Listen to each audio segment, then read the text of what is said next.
Walking around in the dark is no good. You end up bumping into things. You can't see where you're going. You need a little bit of light to find your way. This is a 5-minute sermon.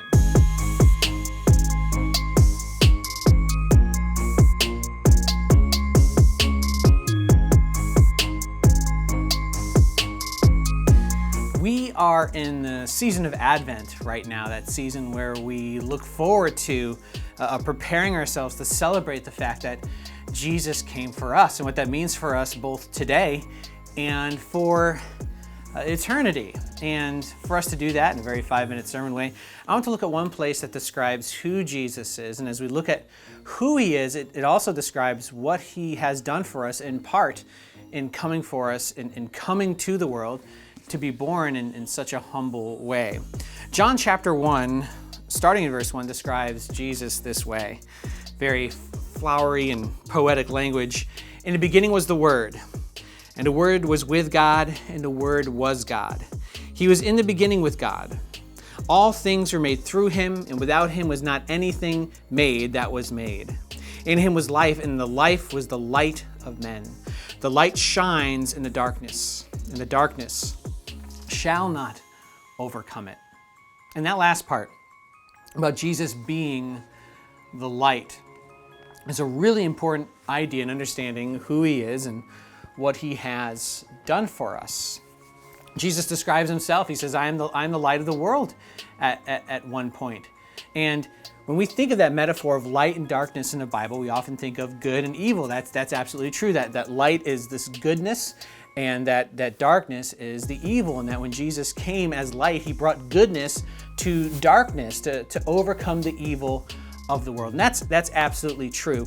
But there's also some added imagery in there to that metaphor. It's not just about good and evil. If we think about what the light does for us, we have a clear picture of who Jesus is and what he's done for us.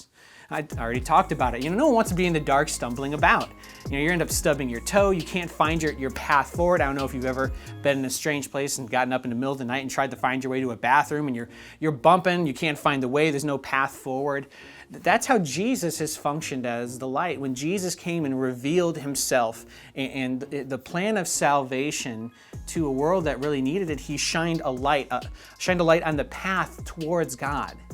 He revealed and lit a way for us to know how we can know God and have forgiveness of our sins and commune with the almighty creator of the universe, the triune God who created all things. And he did that through himself being that pathway. And he died on the cross for our sins and was resurrected from the dead. And all who would believe in him would have that forgiveness and a new life today and eternity with God. That's part of it. The other part is he shined a light on our life. How are we to live this life today? Some people ask Jesus, what's the most important commandment? He said to love God and love others. And Jesus has shined a light when we read about him on how we are to live today, devoted to God, and loving others the way God has loved us. This is really important. Actually, it's so important that I actually, as I've been assembling my office here, actually put this on the wall. The light shines in the darkness, and the darkness shall not overcome it. I'm still working on assembling the office here.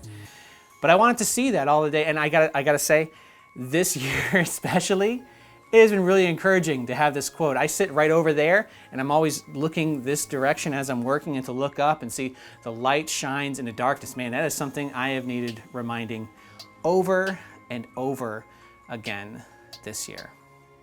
So if you feel like in this season you're sometimes kind of stumbling around, you're losing your way, you feel like you're stubbing your toe and bumping into things and making a mess, or maybe you just feel a little lost in everything that is happening around you, here's a reminder that Jesus came for you, that he came to show you a way forward, that he intended to light the darkness, to illuminate the path of how to live life today, even in a broken and hurting world, and a light also to the hope of eternity. But if we ever feel lost, we could look towards it, and our path will be illuminated as long as that we are looking for that source of light, Jesus Christ, who himself says he is light of the world.